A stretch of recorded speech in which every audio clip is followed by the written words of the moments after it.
반갑습니다. 방금 소개받은 조형곤입니다. 오늘 여러분과 함께 1시간 동안 주어지면 조금 더 지난 2017년 대선이 어떤 식으로 치러졌는지를 제가 아주 낱낱이 여러분들께 보고 말씀드리도록 하겠습니다. 결론적으로 말씀드리면 지난 2017년 5월 9일 대통령 선거는 무효입니다. 맞습니다. 왜냐하면 청원 게시표 거기에 최근에 청와대 청원 게시판에 자유한국당을 해산해달라, 민주당을 해산해달라 이런 경쟁이 붙었어요. 그런데 자유한국당 청원은 180 몇만, 민주당 청원 해산은 35만 이랬대지요. 그런데 제가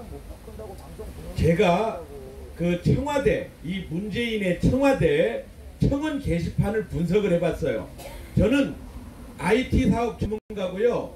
제가 리눅스 웹 서버를 만들고 SCO 유닉스 서버를 만들고 그런 거 다 하던 사업가입니다. IT 출신 사업가입니다. 그런데 제 아들 녀석들이 2008년 광우병 촛불 집회 때 그거를 초등학생 아들들이 그 표딱지를 들고 우리 집 대문 앞에 붙이는 걸 보고 깜짝 놀라가지고 그때부터 내가 이 교육을 바로 잡아야 되겠다. 아이들을 그렇게 교육시키면 안 된다. 그 제 사업 다 포기하고 교육을 바로 잡겠다고 제가 시민동으로 그때부터 뛰어서 11년째 지금 뛰고 있습니다. 11년째. 그런데요, 여러분 얼굴 하나에 주민등록부 하나입니다. 주민등록번호 하나당 얼굴 둘을 가지면 그건 귀신입니다. 맞죠? 그런데 청와대 게시판은요 귀신들만 있어요. 왠 줄 알아요? 거기에는요 네이버 아이디를 가지고 있으면 청원을 할 수 있어요. 제가 네이버 아이디가 7개 있어요. 그래서 제가 7번 청원해요. 한 게시판에. 제가 구글 아이디가 5개가 있거든요. 구글 아이디가 있으면 구글 아이디별로 또 같은 청원에 또 청원을 해요. 그럼 12번 하죠. 카카오톡 아이디가 있으면 또 청원해요. 트위터 아이디가 있으면 또 청원해. 페이스북 아이디가 있으면 또 청원해. 저거 180인지 18만인지 18,000명인지 아무도 몰라요. 그거 귀신 게시판이에요. 귀신 게시판. 그런 쓰레기 게시판을 운영하고 있는 청와대는 쓰레기 합치장인 거지. 맞습니다. 대한민국을 디지털 강국을 만들어 놓고 주민등록번호 하나당 한 번 서명해야 이게 서명의 효과가 있는 거예요. 그렇죠. 그것은 1000명만 해도 진실된 서명이에요. 한 사람당 한 명 할 때. 그런데 한 사람이 10번 했는지 20번 했는지 100번 했는지 공개를 안 하면 그거는 디지털 강국 입장에서 너무너무 창피한 사건입니다. 저 쓰레기 게시판을 운영하는 저곳은 어디라고요? 쓰레기 합치장이니까 무슨 청와대라고 지금 뭘 교육을 어떻게 받고 계시는 거예요 도대체. 쓰레기 게시판을 운영하고 있는 저곳은 어디라고요? 또 청와대라고 그래. 쓰레기 합치장이라고 그러니까. 따라서 합시다. 쓰레기 합치장. 그렇지. 쓰레기 게시판이에요. 쓰레기 게시판. 세상에 부끄러워서 제가 도저히 그 IT 사업을 했던 저로서는 정말 부끄러워서 저 청와대 국민 청원 게시판을 볼 수가 없어요. 저거요, 저런 거는 선동입니다. 18만 명이 했는지 18,000명이 했는지 모르는 일인데 180만 명이 섬했다고 하는 거 선동이죠. 그 선동은 누가 하냐면 공산주의자들이 하는 겁니다. 그러니까 저 쓰레기 합치장이 있는 곳이 어디라고요? 또 청와대라고 그래요. 정말 쓰레기 합치장이라고 실컷 얘기했잖아. 저 국민 청원 게시판이 쓰레기 게시판이라고 그랬죠? 쓰레기 게시판이 있는 곳이 어디라고요? 그렇지. 이제 교육이 좀 됐네 이제. 그 청와대 아니에요. 청와대는 그런 쓰레기 합치장 아니에요. 청와대는 저기는 쓰레기 합치장이에요. 이건 정말 문제입니다. 자, 그러면 우리 65세 이상 어르신들은 어떤 청원을 하고 싶어도 여기에 네이버 아이디가 자기가 가입이 돼 있는지 안 돼 있는지도 몰라. 그래가지고 청원을 7명 중에 1명이나 하려나? 그죠? 10명 중에 1명이나. 그러니까 30만, 민주당 해산하라는 30만은 실제로는 세어보면 300만인지 400만인지 더 넘을 수도 있어요. 그게 민심입니다. 여론조사라고 하는 건요, 어떤 언론정보학자께서 글을, 문화일보에 최근에 글을 한 편 써주셨는데, 여론조사라고 하는 거는 큰 냄비 솥에다가 설렁탕을 끓입니다. 설렁탕 아니 국밥을 맛있는 국밥을 끓이는데, 아주 큰 국밥 솥에 국이 맛있는지 맛없는지 단지 짠지는 이만한 숟가락으로 딱 한 숟갈만 떠가지고 입에다 넣어 먹어보면 알아요, 몰라요? 아는 거야, 아는 거. 그러니까 5천만 명을 다 물어봐도 1000명한테만 물어봐도 여론은 정확한 거예요. 여론조사는 정확한데, 그분이 뭐라고 그랬냐면, 여론조사는 정확한데 그 숟가락에 설탕이 묻어 있으면 딱 떠가지고 물으면 달아요, 써요? 소금이 묻어 있으면 짜요, 달아요? 그렇지. 여론조사가 그렇다는 거야. 여론조사는 깨끗한 숟가락으로 한 숟갈 딱 떠먹어봐야 아는 거지. 그 숟가락에 설탕이 묻어 있거나 소금이 묻어 있으면 여론조사는 틀린 거예요. 대한민국의 여론조사는 설탕도 못 쳤다, 소금도 못 쳤다, 고춧가루도 못 쳤다, 지가 쪽쪽 빨아먹었다가 여론조사하고 막 그래. 근데 믿을 수 있다, 없다? 그거 가지고 기죽을 필요가 하나도 있다, 없다? 교육이 잘 되네요, 오늘. 예. 교육이 아주 잘 돼요. 예. 자, 드루킹 얘기로 가겠습니다. 이 2017년 5월 9일 대선은 무효라고 제가 했는데, 왜 무효냐면 여론은 이런 겁니다.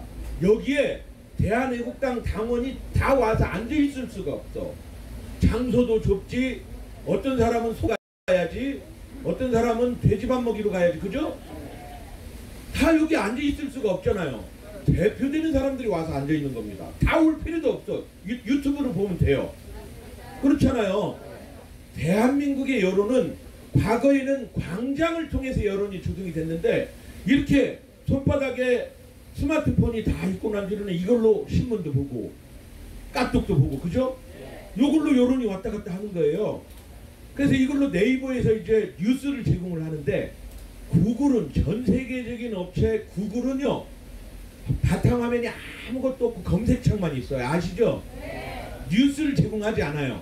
그런데 네이버는 뉴스를 제공하죠. 근데 네이버에 기자가 있을까요? 신문 기자가 있을까요? 없을까요? 없어요. 네이버는 검색 사이트야. 신문 기자가 한 사람도 없어요. 신문 기자 제일 많은 신문 회사가 어딜까요? 조선일보지, 당연히 제일 구독자가 많으니까.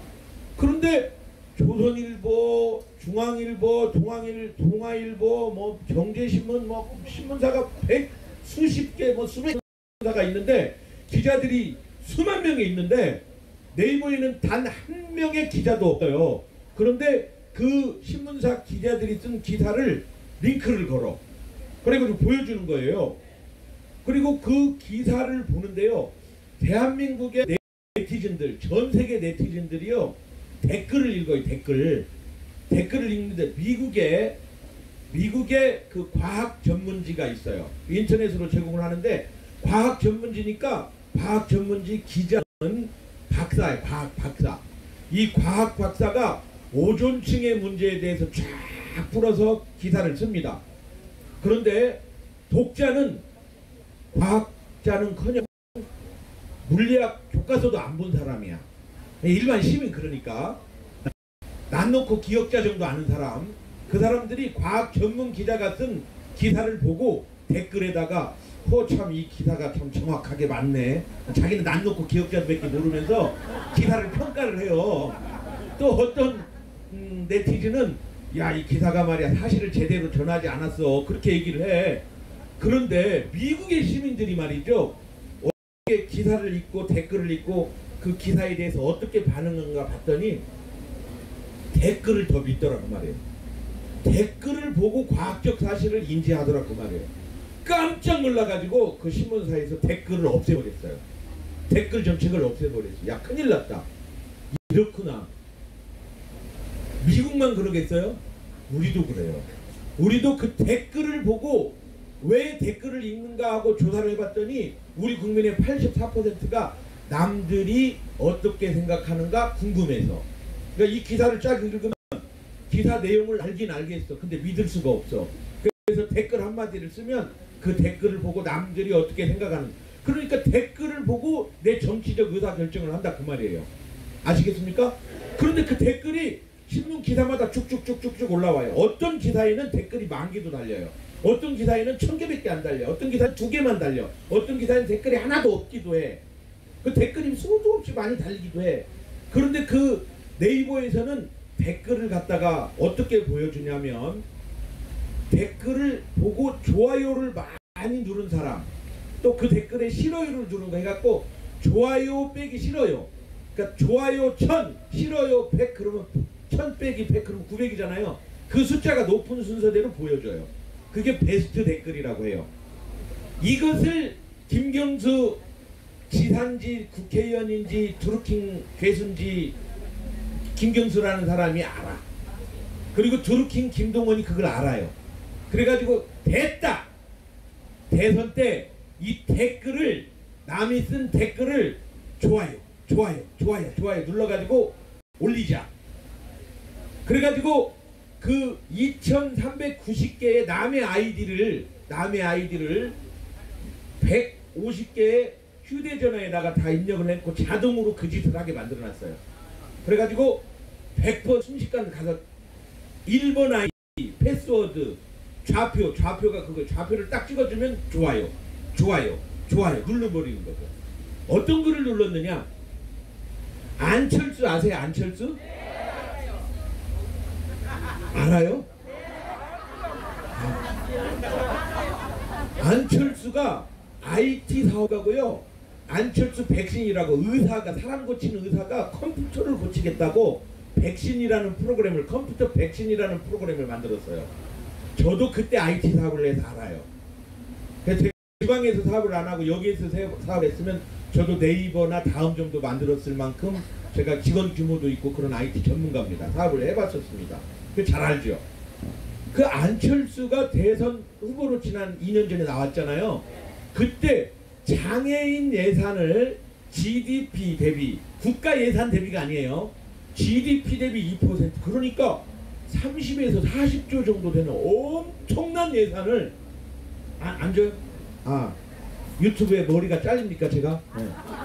앉으라고 합니다. 예. 자, 안철수가 GDP 대비 장애인 예산을 2%를 세우겠다고 공약을 했어요. 그러니까 댓글에 장애인 1급 아들, 정말 1급 아들이면, 장애인 1급이라고 하는 거는 사지 중에 하나가 없거나 둘 다 없거나, 그죠? 장애 1급이 어느 정도인지 아시죠? 예, 장애 1급 아들을 둔 아버지가 안철수 후보님 고맙습니다. 그 공약 꼭 지켜주세요. 띄어쓰기 하나도 않고 글을 한마디 썼어요. 그것도 네이버 아이디 가입하고 10년 만인지 15년 만인지 처음으로 그 글을 한번 썼어요. 댓글을. 그 글은 사람들이 읽고 맞다 장애인 예산이 필요하다 이렇게 공감해야 되는 댓글이에요. 그래서 많은 사람들이 공감을 눌러갖고 베스트 댓글에 올라가서 사람들이 많이 보고 좋아해요. 안철수가 올라갈까요? 안 올라갈까요? 올라가겠죠. 그거를 김경수와 드루킹 일당이 봅니다. 그걸 보고 그 댓글을 가서 좌표를 찍어주면 싫어요 91번이나 눌렀어. 그래가지고 그 댓글이 내려가 버렸어요. 사람이 할 짓이 아닙니다. 사람이. 그런 댓글이 하나 그렇게 작업한 게 하나예요. 하루에 그 댓글을 3,006개를 작업을 했어요. 하루에. 그러니까 사람이 볼 수 있는 댓글을 다 조작한 거예요. 그러면 막걸리 집에서도 선거 얘기 안 해요. 요즘 잘. 식당에서 안 해. 가족들끼리도 잘 안 해요. 그리고 네이버 신문 보잖아요. 그죠? 그거 보고 표를 행사하잖아요. 그러면 그 댓글을 조작한 것은 여론을 조작한 거 맞죠? 여론을 조작한 것은 민심을 조작한 거 맞죠? 민심을 조작하면 천벌 받아요, 안 받아요? 그러니까 저긴 어디라고? 교육 잘 받으셨네. 예. 1시간 할 거 15분에 끝내버렸네. 저기가 어디라고요? 저기가 뭘 조작해서? 여론을 조작하고 민심을 조작하고 댓글을 조작한 겁니다. 조작한 거예요. 조작. 선거법을 안 고쳐도, 헌법을 안 고쳐도, 아무것도 손대지 않아도 저거 처벌해야 돼요. 그런데 놀라운 사실은요, 이 사실을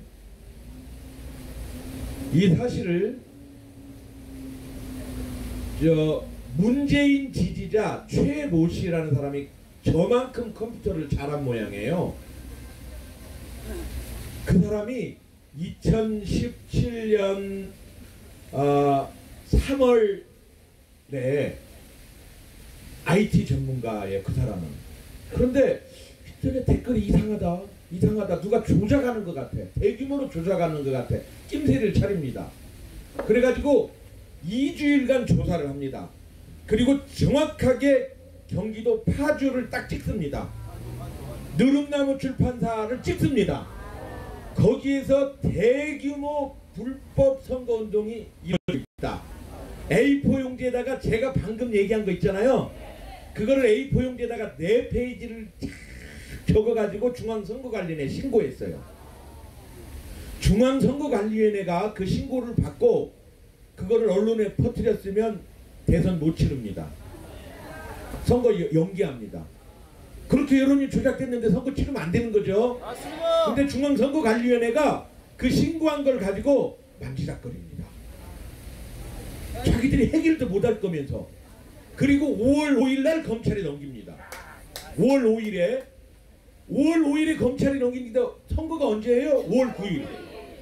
검찰이 딱 그걸 보고 아무 말 안 해. 선거 끝날 때까지. 선거 끝나고도 아무 말 안 해. 1년 다 되도록 아무 말 안 해. 그리고 무혐의 처분합니다. 저는요, 이 공권력이 말이죠, 중앙선거관리위원회와 검찰이 대선 무효를 봐준 겁니다. 이거 용서할 수 없어요. 맞습니다. 이건요, 우리가 정치에 와서 제1먼저 중앙선거관리위원회, 그 다음에 검찰, 왜 이런 정확한 신고를 받고도 조치를 하지 않았느냐. 대선 무효 삼으려면 그것부터 해야 돼요. 우리가 힘이 있으면 선거 전에 그거 해야 돼요. 알겠습니까? 맞습니다. 그런 거 해야 되는 거예요. 당장이 모이는 거예요. 그런 거 해야 되는 거예요. 그런데 그게 문제가 아니에요. 지금 그게 문제가 아니에요. 그게 문제가 아니에요. 2017년 4월달 5월달에 있었던 거 요약 다 했어요. 하루에 3,000개가 넘는 댓글을 조작했다고 했죠. 하루에 254개의 신문기사에 딸린 댓글 3,006개를 조작을 했어요. 평균 내보니까 좋아요 싫어요, 좋아요 싫어요, 좋아요 싫어요를 선거 기간 동안 1,800만 번을 했다고. 1,800만 번을. 세상에 말이죠. 그런데 자, 2017년 대선 얘기를 하고 있어요. 제가 2017년 그 5년 전에 박근혜 대통령이 당선될 때 선거가 2012년이죠. 그때 선거 얘기를 하면 여러분들이 오늘부터 이제 밥도 못 드실 거야. 아무도 몰라. 아무도 관심이 없어요. 자유한국당도 누구도 관심이 없어요. 2012년 선거 때 무슨 일이 있었냐면, 그때 국정원 여직원이 뭐 송파 어디 오피스텔에서 댓글 달아가지고 난리 난 적 있었죠. 있었어요. 그때가 2012년 맞죠. 그래가지고 그 좌파놈들이 말이죠, 대통령 이름을 박근혜를 박균네 그래서 불렀어요. 바뀌었다고. 대통령 바뀌었다고. 국정원 직원이 댓글 몇 개 달아서 바뀌었다고. 그때 단 댓글 숫자가, 불법 댓글 숫자가 300개가 안 돼. 5년 후에 얘들이 그렇게 댓글 손댄 게 142만 개 손댔어요. 142만 개. 국정원 직원 300개. 비교가 돼요? 300개하고 100만 개하고 비교가 돼요? 안 되죠? 좋아요 싫어요 누른 건수가 8,800만 개. 비교가 돼요? 안 되죠? 그런데 이제 비교를 하려면 2012년 거를 같이 비교를 해야 되잖아요. 그죠? 2012년도에요.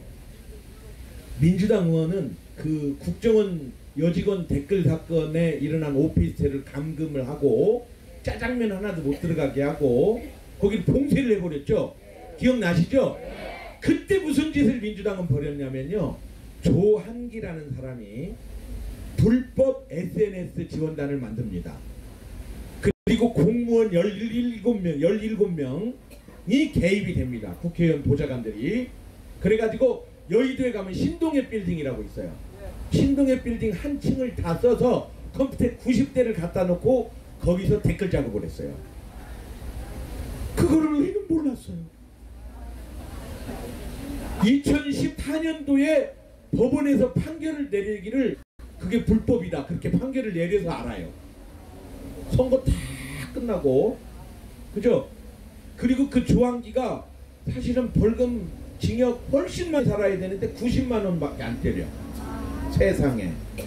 그리고 그 사람이 100만 원을 안 넘었기 때문에 충남 서산에서 국회의원 선거에 출마합니다. 그때 문재인이 죄송합니다. 쓰레기 하치장 주인이 후원회장이 돼. 후원회장. 후원회장이 돼. 그러면 조한기하고 저 하치장 주인하고 무슨 관계예요? 공범? 그렇고 그런 관계. 공범이에요. 공범이에요. 그런데 2017년 대선 때 그 조한기는 국회에 떨어졌어요. 또 2017년 대선 때 또 SNS 지원단장을 또 불러. 조한기를. 그리고 자기가 청와대 차지하고 간 뒤에 그 조한기를 뭘로 데려가냐면 탁현민 알아요? 탁현민? 그런 행정관도 이렇게 잘 알아요 이분들은. 탁현민의 상사 의전비서관으로 조한기를 앉혀요. 그러면 2012년 무슨 짓을 했는지 공범관계인지 딱 나오죠? 나오죠? 지금 조한기는 저 쓰레기 하치장 제1부속실장이에요. 자, 그렇고 그런 관계예요 이게 다. 그러니까 2012년부터 그런 일이 있었는데 우리는 모르고 있었던 거예요. 2014년도에 2017년도에 방송을 하는데 뉴스타파에서 방송을 했어. 세상에 뉴스타파가 어떤 매체라고, 그죠? 응. 그런데 그 뉴스타파에서 취재를 해가지고 안 거야. 우파들은 그런 것도 몰랐어요. 세상에. 그게 여론조작, 드루킹 여론조작에 저 멀리 2012년부터 거슬러서 설명했죠. 그리고 2017년도에는 그런 일을 했어요. 댓글을 조작을 했어. 댓글을. 그런데 이 10만 건의 범죄 일지를 보고 이준석 바른미래당 최고위원이 그 컴퓨터 공학자의 그 사람이 공학도 컴퓨터인지는 모르겠지만 공학도예요. 분석을 쫙 해보고 안철수가 최대의 피해자라고 얘기를 했어요. 맞아요. 지난 대선 때 안철수하고 문재인하고 3% 차이. 엎치락뒤치락 그렇죠? 엎치락뒤치락 그랬어요. 그런데 드루킹 댓글 조작단들이 딱 개입이 돼가지고 하루에 3,000개 댓글 하나당 수백 개, 어떤 건 1,500개 좋아요 싫어요를 눌러갖고 문재인을 비판하는 댓글은 싫어요 저쪽으로 보내버려. 문재인을 칭찬하는 댓글은 좋아요 눌러갖고 위로 올려버려. 이름하여 베스트 댓글을 만드는 거지. 안철수를 좋아하는 댓글은 어떻게 할까요? 그렇지, 이제 잘하네. 싫어요. 여러분도 드루킹 할 수 있어 이제. 딱 보면 아는 거지 이제. 그렇게 해가지고 조작을 한 겁니다. 그거를 대선 기간 내내 그렇게 조작을 한 거예요. 그걸 선관위에 신고했는데 무시한 거예요. 검찰도 무시한 거예요. 그렇게 대선이 치러졌는데 그 대선이 정상입니까? 아닙니다. 대선이 정상입니까? 아닙니다. 그런데 그런 얘기가 왜 뉴스에 안 나옵니까? 그래서 허익범 특검이 이제 도입이 됐죠. 자유한국당이 잘한 것도 있어. 그 특검을 도입한 거. 허익범 특검이 도입이 돼가지고 특검이 막 물어요. 막 물어가지고 김경수와 김동원의 관계를 이제 조사를 합니다. 그래가지고 시켰어 안 시켰어. 그러니까 김경수가 거짓말을 계속 하다가 내가 그 자리에 가긴 갔었다. 드루킹 그 킹크랩 시연하는 자리 갔는데 안 봤다. 입만 열면 입만 열면 어디가 입만 열면 거짓말이에요? 그렇지. 예. 입만 열면 거짓말합니다. 그렇잖아요. 입만 열면 뭐 청년들 취직 안 된다고 하는데 취직 안 된다고 그죠? 경기 안 돌아가는데 잘 돌아가고 그죠? 저기 북한에서 바르사라고 들었다? 바르사체? 바르사체예요? 미사일이에요? 발사체예요? 미사일 발음도 못해가지고 바르사체 그러고 있고 입만 열면 그렇습니다. 왜? 댓글을 조작을 했거든. 그러니까 민심을 조작했거든. 여론을 조작했거든요. 그러니까 계속 그 조작으로 이렇게 되면요 그거를 계속 조작을 해야 돼. 누가 그걸 했냐? 김일성이 그랬어요. 지 이름이 김성주야. 그리고 중국 공산당 주전자 당번이야. 원래 김성주 출신이에요. 교수님 그렇죠? 동북 항일연군 이등병 아닙니까? 김성주가. 그리고 소련군 뭐 장교 했습니까? 소련군 장교? 예, 소련군에서 뭐 했대요? 대위? 예. 그런데 그 소련군 대위 시절에 살았던 집이 저 연해주, 러시아 연해주에 가면 있어요. 우스리스크라고 고려인 강제 이주가 시작됐던 라즈돌리노의 옆 근처에 가면 우스리스크 그 있어요. 제가 그 김성주가 살았던 집을 가봤는데 그 집이 이렇게 아주 허름하게 거의 쓰러져 가게 생겼는데요. 그 집에 가보니까 거기서 김유라가 태어났답니다. 김유라가 누구예요? 김유라가 누군지 모르시죠? 김정일의 본 이름이에요. 그게 소련식 이름이에요. 그 소련에서 태어나서 유라. 그 김유라. 그런데 백두혈통이래. 백두혈통 아닙니다. 러시아 혈통입니다. 그거. 김정일이 러시아 혈통이고, 그죠? 김정은이는 백두혈통이니까 그러면 시애비지가 러시아 혈통인데 그것도 당연히 러시아 혈통이지. 그렇지 어떻게 그게 백두혈통이야. 그거 입만 열면 거짓말. 김일성이 입만 열면 거짓말 하는데요. 지 이름이 김성주인데 진짜 독립운동가 김일성 이름 딴 거 거짓말이죠? 그죠? 그래가지고 이제 젊은 김성주가 김일성 행세를 하려니까 북한 사람들이 보고 너무 젊은데 김일성 독립운동가 김경천 장군이 너무 젊은데 이상한데 그러니까 또 거짓말. 한 번 거짓말하기 시작하면요 3대까지 거짓말하고 있어요. 지금 입만 열면 거짓말하고 있어요. 그러니까 입만 열면 거짓말하는 북한, 입만 열면 거짓말하는 그렇지. 같은 종족이에요. 거기는 입만 열면 거짓말하는 겁니다. 그게 바로 조작입니다.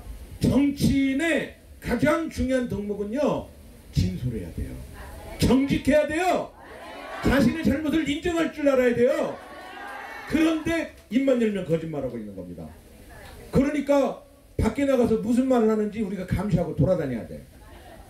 입만 열면 거짓말하기 때문에. 자, 다시 드루킹 여론조작으로 돌아와서요. 그렇게 제가 2017년 4월과 5월을 짚었고요. 그리고 2012년도도 짚어드렸죠. 국정원 댓글에 비하면 그때 당시에 문재인의 불법 대선단은 90명이었다. 신동의 빌딩 한 층을 썼다. 나중에 불법으로 판정받았다. 근데 우리는 그걸 알았다 몰랐다? 몰랐다. 2017년 깔끔하게 정리해드렸습니다. 2018년 얘기해드릴게요. 2018년에 드루킹이 김동원이죠. 드루킹이 김경수 야 문재인 내가 지난 선거 때 당신 도와서 당선시켰는데 오사카 영사 자리 언제 줄 거야? 근데 요청을 합니다. 그러니까 김경수가 청와대에 물어보니까 오사카 영사는 안 되고 센다이 영사를 준다는 거예요. 근데 오사카 영사는 대사나 마찬가지예요. 아주 큰 도시니까 일본에서 아주 중요한 겁니다. 거기는 못 주고 울산 영사 줄게 뭐 이런 거지 우리나라로 말하자면. 그러니까 아 센다이는 안 돼.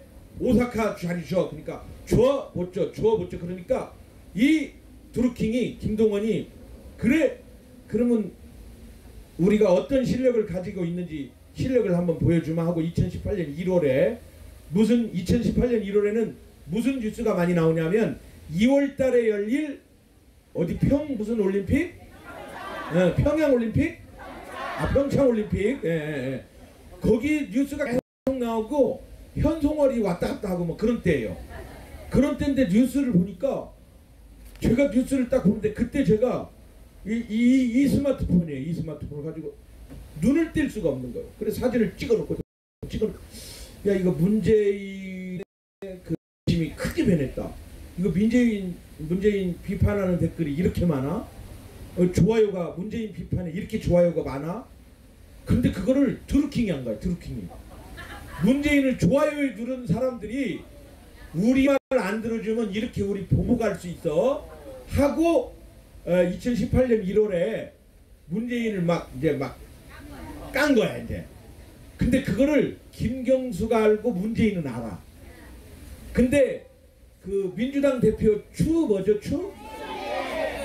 그분은 몰라가지고 감히 우리 대통령을 일베 놈들이 그랬을 거다 아니면 대한애국당 놈들이 그랬을 거다 그러고는 검찰이 고발을 해버렸어. 고발을. 그게 추미애.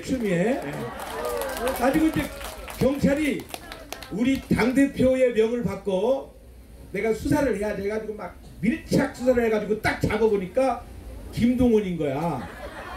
그때 이제 경찰이 김동원이 누군지 몰라. 가지고 세상에 딱 띄웠는데 이게 민주당원이네.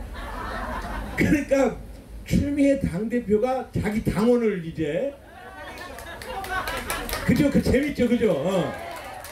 가지고 이제 집안 싸움이 일어난 거야. 그러니까 집안 싸움이 이제 그때부터 가지고 이렇게 나오니까 경찰이 이거를 수사를 해야 돼 말아야 돼.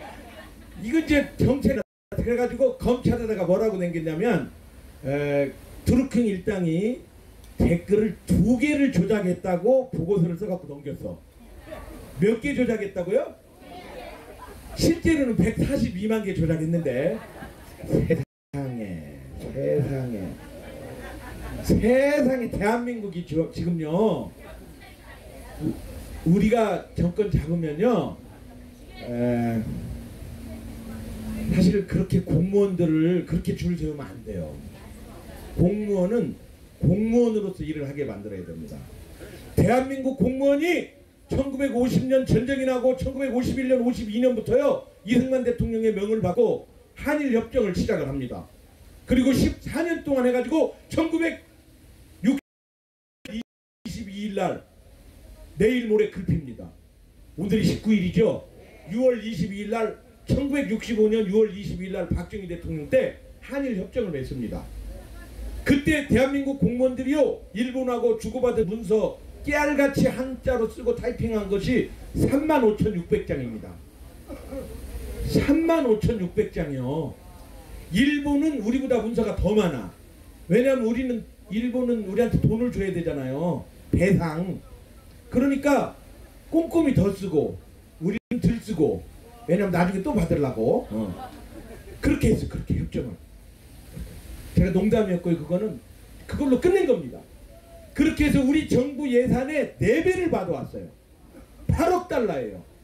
그 돈을 그런 일본으로부터 전쟁 배상금을 받은 나라 5나라 중에 우리나라만 이렇게 발전했어요. 필리핀은 그 돈을 받아가지고요 지주계급들이 나눴었어요. 그래가지고 필리핀은 우리나라 장충체육관을 지어줄 정도로 60년대 우리나라 못 살 때. 근데 우리나라는 그때 그 돈을 받아가지고요 그때 대통령이요 정말 똑똑한 분이었어요. 누군지는 잘 몰라요 제가. 그분이 그 돈을 받아가지고 깨알같이 다 공무원들이 쓴 35,600장에 누구는 선박 한 척, 누구는 우편한 얼마 월급 못 받은 거, 강제징용 끌려가서 죽은 거, 다친 거 다 적어가지고 돈을 다 받아왔어요. 3억 우리 돈으로 미화로 3억 5천만 불을 받아왔어요. 엄청난 돈을 받아왔어요. 1년 우리 정부 1년 예산만큼보다도 더 받아왔어. 근데 그 돈을 안 줬어요. 국민한테 안 주고 먼저 경부고속도로도 왔어요. 먼저 포항대철 일으켰어요. 먼저 중앙공업 일으켰어요. 그리고 나라 경제를 40배로 띄운 다음에 그때 그 돈을 주기 시작하는 거예요. 그러면서 죽은 사람한테 강제징용당해서 끌어간 사람한테 30만 원씩을 줍니다. 그러니까 유족들이 바보 아니거든. 일본으로부터는 300만 원도 넘게 받아왔거든. 근데 10년간이면 이자가 얼만데 30만 원만 주거든. 그러니까 대통령님, 일본한테 이만큼 받아와놓고 우리는 왜 30만 원밖에 따질 거야? 따지겠어요? 안 따지겠어요? 따지지.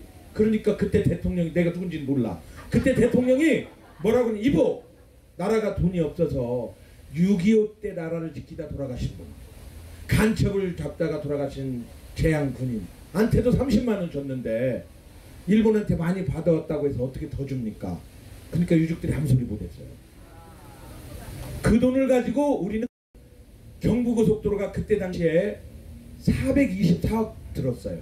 우리 돈으로 가져온 돈의 약 한 5분의 1도 안 되는 돈이 들었어요. 그런데 지금 경부고속도로는요, 그때보다 400배의 가치가 넘어요. 그걸 한 겁니다. 그거를. 공무원들이 그런 일을 한 거예요. 공무원들은 그렇게 하는 겁니다. 지금 공무원들처럼 정권이 바뀌면 또 줄 서고, 정권이 바뀌면 또 줄 서고, 경찰도 줄 서고, 검찰도 줄 서고, 소방공무원도 줄 서고, 일반 공무원도 줄 서고, 사회복지 공무원도 줄 서고, 그러면 안 되는 겁니다. 알겠습니까? 공직의 위상을 제복 입은 사람들이 또 중요해요. 경찰 제복 입었죠? 군인 제복 입었죠? 소방관 제복 입었죠? 이 제복 입은 사람들을 우리는 존중할 줄 알아야 돼요. 신뢰해야 돼요. 그런데 자꾸 줄 서게 만들면 안 되는 겁니다. 다시 2018년 1월로 돌아와서요. 제가 2012년 얘기 반복하는 이유가 있어요. 우리 알아야 돼. 떠들고 다녀야 돼. 저 사람들 더 많이 모일 때 저 서울역에서 한번 얘기하면 안 될까요?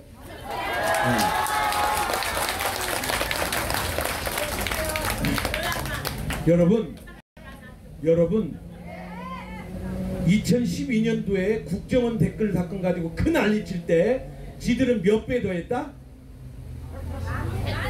여러분 그대로 해보고 싶네요.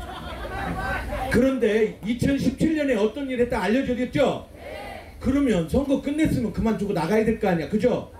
근데 그 뒤로 계속 5월 9일이 선거가 끝났는데 드루킹 일당이 뭘 하냐면 대선 때하고 똑같이 작업을 합니다. 똑같이 작업을 해가지고 뭘 하느냐면 댓글을 또 좋아요 눌러. 문재인 칭찬하는 댓글 좋아요. 문재인 싫어하는 댓글 싫어요.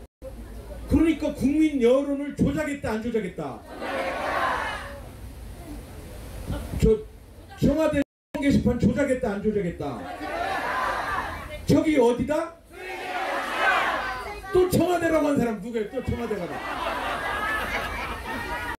쓰레기 야치장이라고 그렇게 얘기를 해도, 지금 쓰레기 게시판 운영하는 데는 쓰레기 야치장이라고 얘기를 해도 그렇게 되는 겁니다. 그런데 2018년에 2019년 5월 9일 선거가 끝났으면 한 푼 챙겨갖고 가야 되잖아요. 안 가고 또 작업을 계속합니다. 그래서 문재인을 디펜스, 보호해 주는 거예요. 그러니까 그렇게 여론을 계속 왜곡을 했어요. 그리고 언제까지? 추미애가 고발해서 걸려 들어가기 전까지. 그때까지 저 문재인 지지도 몇 %? 올랐어요? 80%, 그죠? 걔들 들어가고 난 다음에 지지율 떨어졌어요, 안 떨어졌어요? 지금까지 40% 떨어졌죠? 안 풀어주면 더 떨어지죠? 근데 김경수 보석으로 풀어나니까 조금 올라가더라고. 여론 조작 또 하는지 몰라요. 자, 그런데 그렇게 계속 댓글을 조작을 하는데 대한민국 사법부에 성창호 판사 같은 의인이 있었어요.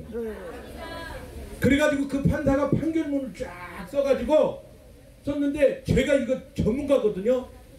그 판사가 제 컴퓨터를 해킹했는가 봐요. 와, 정확하게 다 조사해가지고 허위범 특검보다 더 많이 조사해가지고 이것은 여론을 조작했다. 여론 조작은 중대범죄다.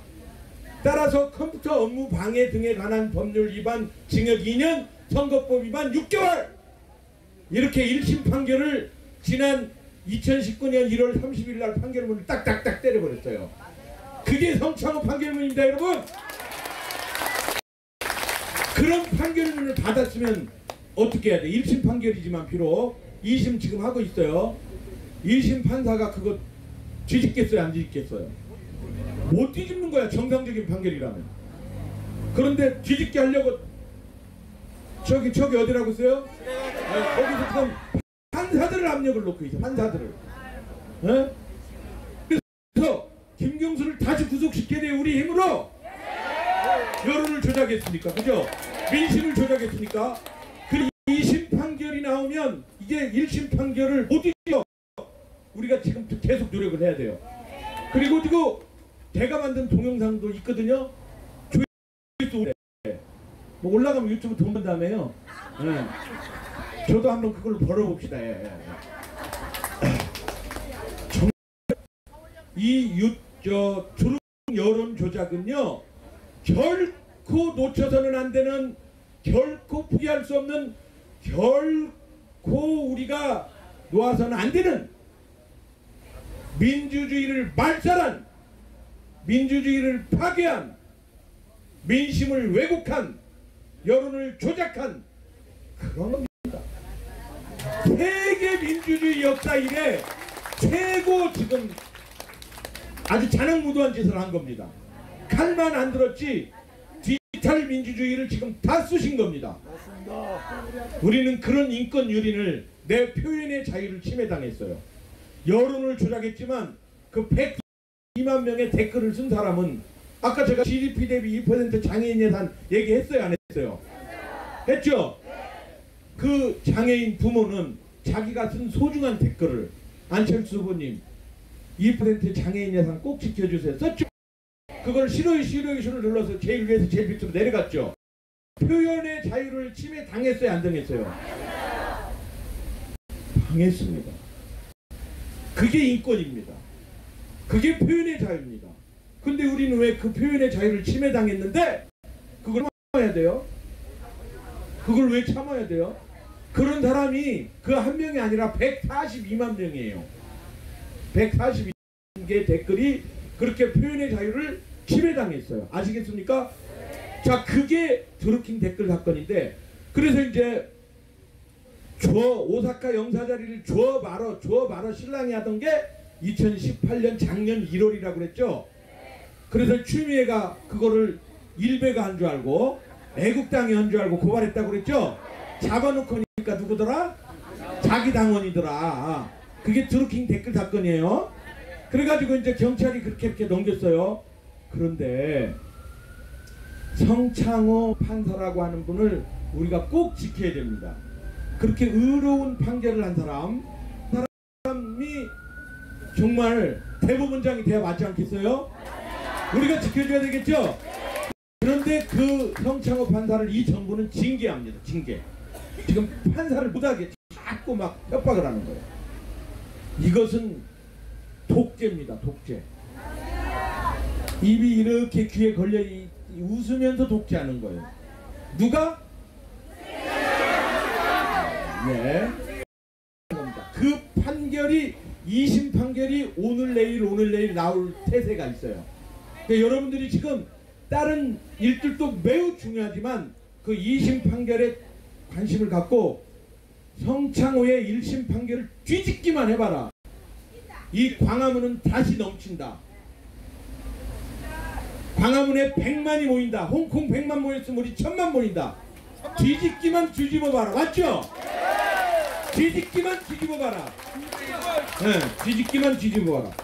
그리고 못 뒤집으면 2심 판결에서 1심 판결로 딱 굳혀지면 저기는 뭐가 되는 거요? 아닌데 그땐 청와대가 돼. 왜냐면 걔는 내려와야 되니까. 그렇죠? 2심이 굳어지면 끝나는 거예요. 끝나는 거예요. 이제 대통령 자격 없는 겁니다.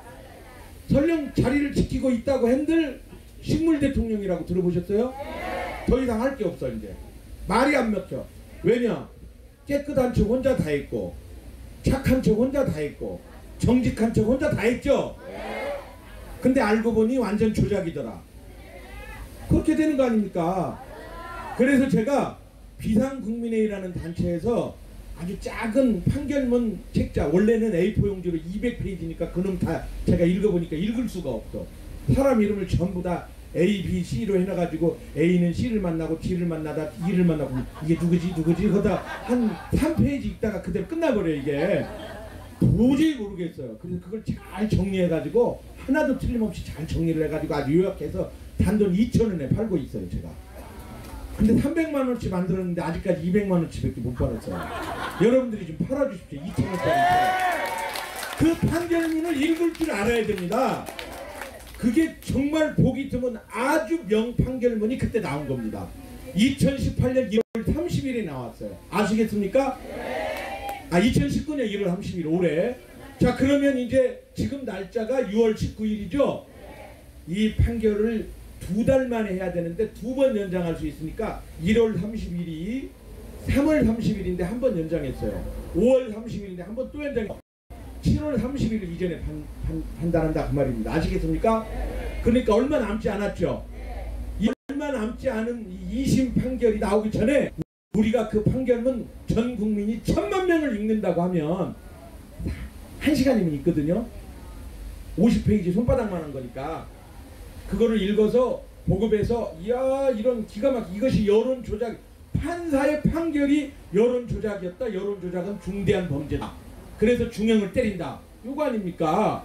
요런 거를 여러분들이 많이 보급을 해야 된다 그 말입니다. 아시겠습니까? 그런데 제가 이런 일을 왜 이렇게 자세히 하냐면요. 저는 빅데이터를 해요. 빅데이터 IT를 했기 때문에. 그래서 제가 아까 우리 조원진 대표가 이제 제 컴퓨터에 있는 제 강의록을 보고 그 국가 권력은 왜 자살을 혐오하는가 중학교 3학년 참고도서 책들 정교조가 쓴 책을 정교조 있는 교사들이 책을 막 또 학교 도서관에 사서 꽂아놓고 그 책을 익히는 거, 그 책에 국가 권력은 왜 자살을 혐오하는가 그런 것만 있는 게 아니라 정말 학교 도서관이 말입니다. 255개 학교에 있는 도서관 350만 권을 제가 다 조사를 했어요. 1년 걸렸어요. 1년. 2013년도에. 왜 제가 그 조사를 했냐면 2012년 12월 19일 대통령 선거 결과를 발표하고 나니까 50대 60대는 2분을 찍었고 그들의 아들들은 2분을 찍었더라고. 가지고 세대 갈등이 너무 심한 거야. 사실은요 사회가 정말 제대로 돌아가려면 우리 청소년들이 할아버지 할머니 그 품에서 할아버지 할머니가 어떻게 살았는지 대한민국이 어땠는지를 할아버지 할머니를 들어야 대한민국이 제대로 서는 겁니다. 할아버지 할머니가 왜 50년대 60년대에 왜 우리 할머니 상할머니는 머리를 다 깎아가지고 무슨 왜 대머리가 돼가지고 그 머리를 가발을 만들어서 미국에 팔아서 먹고 살았다냐. 라면 없으면 밥 먹고 밥 없으면 고기 먹으면 되지. 지금 우리 아이들이 그걸 전혀 모릅니다. 할아버지 할머니의 여러분의 얘기를 손자들이 듣지를 않아요. 교육과정이 그렇게 만들어놨어요. 그래서 제가 그런 교육과정을 보고 교육시민운동을 시작해서 교육을 제대로 잡아야 되겠다 라고 생각을 하고 딱 보니까 전교조가 버티고 있는 거야. 그래서 그 전교조를 혼내줘야 되겠다 라고 생각을 하고 전교조가 시국선언 했잖아요. 전교조가 2008년도에 시국선언 했어요. 4대강 때문에 나쁘다 그러고. 그래서 그 시국선언한 교사 명단 16,000명을 제가 구해가지고 학교 홈페이지 들어가서 40명 50명 있는 그 명단을 다 조사를 해가지고 내용 증명을 보내서 김영자 선생님이 대한민국에서 이름이 제일 많아. 그래가지고 김영자 선생님이 시국선언한 김영자 35명 했던데 저 서울에 있는 모 중학교 김영자 선생님 시국선언 당신도 하셨습니까? 아니면 동명이인입니까? 물어봤어. 그랬더니 전부 다 안 했대 시국선언. 다 가짜 이름이래. 제가 그런 일을 했었거든요. 빅데이터 작업을 한 거죠. 2013년도에 2012년에 대통령 선거 결과를 보고 이렇게 세대간의 심하면 대한민국은 필경방황이 될까. 손자가 아들이 딸이 어머니와 아버지를 존경하고 할아버지 할머니의 그 고통의 세월들을 조언으로 얻어야 더 큰 해결을 나가는데 할아버지 할머니를 비웃고 우리 할아버지 할머니는 꼰대라고 그러고 그런 교육과정 속에서 우리 아이들이 노출되면 안 되겠다. 그런 차원에서 학교 도서관을 연구를 했을 때 놀랍게도 350만 권 전국 255개 학교 중에 건국 대통령 이름 석자 이승만 들어간 책 제목이 96권밖에 안 나와요. 255개 학교 중에. 그러니까 160개 학교는 건국 대통령 책이 한 권도 없는 거야. 그런데 백범 김구 책은 4,500권이 나와. 이승만 책보다 50배가 넘게 나와요. 그런데 분신 자살한 노동운동가 전태일 있죠? 전태일 책은 1850권입니다. 이승만 대통령 책은 몇 권 나왔다고요? 96권. 대한민국 교육과정이 그렇게 생겼습니다. 대한민국 학교도서관이 그렇게 생겼어요. 저는 그거를 간파했기 때문에 제 아들을 야 고등학교 안 가는 게 네 정신이 좋겠다. 그래서 보낼게요 안 보낼게요? 안 보냈습니다. 검정고시하고 대학 들어가고 해병대 가서 나라 지켰습니다. 보냈으면 야야 내가 가서 썩느니 이런 이따위 소리나 했을 거예요. 군대 가서 썩다니 이따위 소리 했을 거예요. 이따위 소리. 나라를 지키러 가는데 그죠?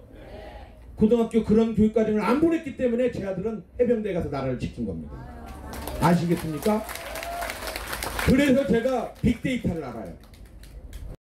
여기 세월호 광장 1년 만에 세월호 참사가 난 지 1년 만에 제가 진짜 국민 민심이 궁금했어. 그래서 제가 댓글 20만 개를 읽어봤어요. 국민 민심은 틀리더라 그 말이에요. 세월호 이제 그만! 혈세 투입 안 돼! 그게 실제로 20만 댓글 쓴 사람들의 90% 여론이 그랬어요. 근데 여론은 근데 신문기사는 연일 세월호 이렇게 간 겁니다. 아시겠습니까? 그때부터 제가 20만 개, 100만 개를 조사를 하기 시작한 겁니다. 그때부터. 그러면서 제가 지금 네이버 댓글을 400만 개를 수집해서 봤어요.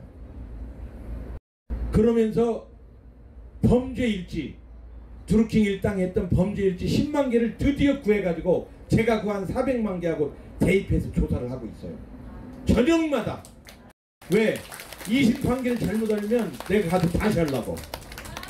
다시 하려고. 이건 분명히 바뀐 거다.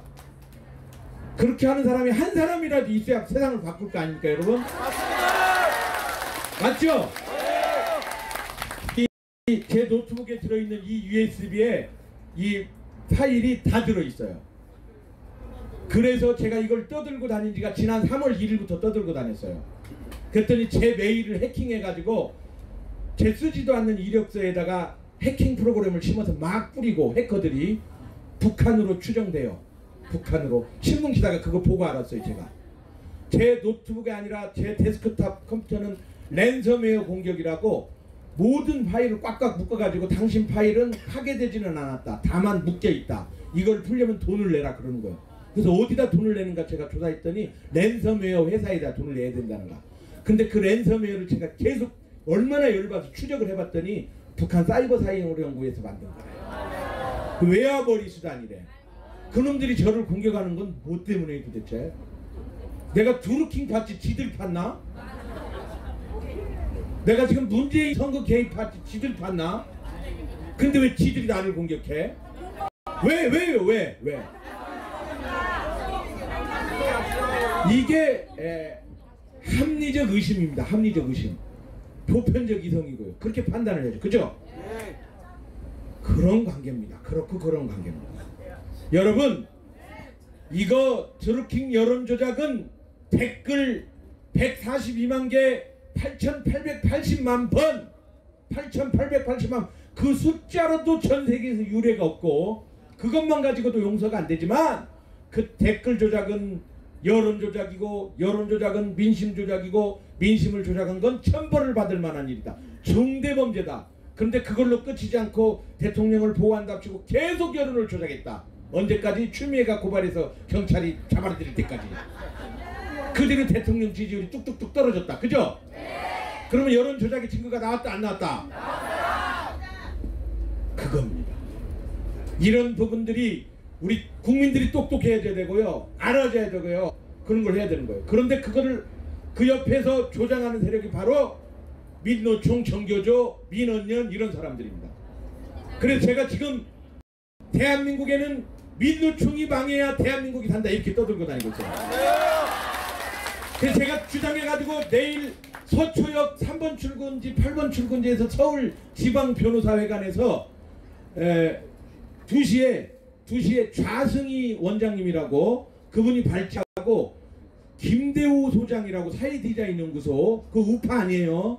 그분이 발제하고 제가 발제하고 장기표 선생이 축사하고 그래서 민노총 이놈들 혼내주자 그런 대형 세미나를 합니다. 왜 하냐? 내년 총선 때 보수냐 진보냐 야당이냐 여당이냐 싸움이 아니라 대한민국 세력이냐 반대한민국 세력이냐. 반대한민국 세력의 민노총 귀족노조 이놈들이 있다. 여론조작하는 놈들, 그걸 옹호하는 놈들, 그걸 한 번도 보도 제대로 안 하는 놈들. 그러면서 진짜 반대한민국 세력이 누구냐? 시민운동가 출신 좌판지 우판지 모르겠어요. 전라남도 광주에서 6년 전에 시민운동가 출신도 깨닫고 광주형 일자리를 만들자고 했어요. 광주형 일자리는 뭐냐면 전남 광주 출신 학생들은 연봉 4천만 원만 받아도 기아자동차에서 일하고 싶으니 광주형 일자리를 만들어달라. 그러니까 사장도 그럴까요? 동네 주민들도 그거 좋습니다. 우리 청년들 취직시키다 그러는데 노! 안 돼요 하는 사람들이 광주 기아자동차 귀족노조들. 이 사람들이 연봉 9,700이거든요. 연봉 4천짜리 청년들이 들어갖고 일 더 열심히 하면 자기 월급 깎일까봐 광주형 일자리를 민노총이 맡고 있어요. 청년 일자리 가로막는 귀족노조 축출하자! 축출하자! 정치 참여 웬 말이냐? 전교조를 해체하라! 그렇게 내년 총선을 끌고 가야 돼. 맞습니다. 대한민국 세력이냐 반대한민국 세력이냐 맞죠? 그러면 내년 총선은 대한민국 세력이 필경 이기게 돼 있어요. 맞습니다. 여러분은 대한민국 세력이에요 반대한민국 세력이에요? 대한민국 세력이 분파가 많다고 해서 문제될 게 하나 없어. 결정적일 때 뭉치면 돼. 흩어져도 각계전투 하다가 대선 때 뭉치면 돼. 그죠? 그렇게 나라 찾으면 맞죠? 결정적일 때가 언제? 개헌 저지선 확보할 때. 맞죠? 그렇게 해서 내년 총선에서 여냐 야냐가 아니라 대한민국 세력이냐 반대한민국 세력이냐. 반대한민국 세력에는 귀족노조, 청년들의 일자리를 가로막는 금속노조, 전교조, 공무원노조, 이 사람들을 총선에서 심판하자 이 말입니다. 아시겠습니까? 제가 딱 1시간 떠들었습니다. 이만 마치겠습니다. 고맙습니다. 고맙습니다.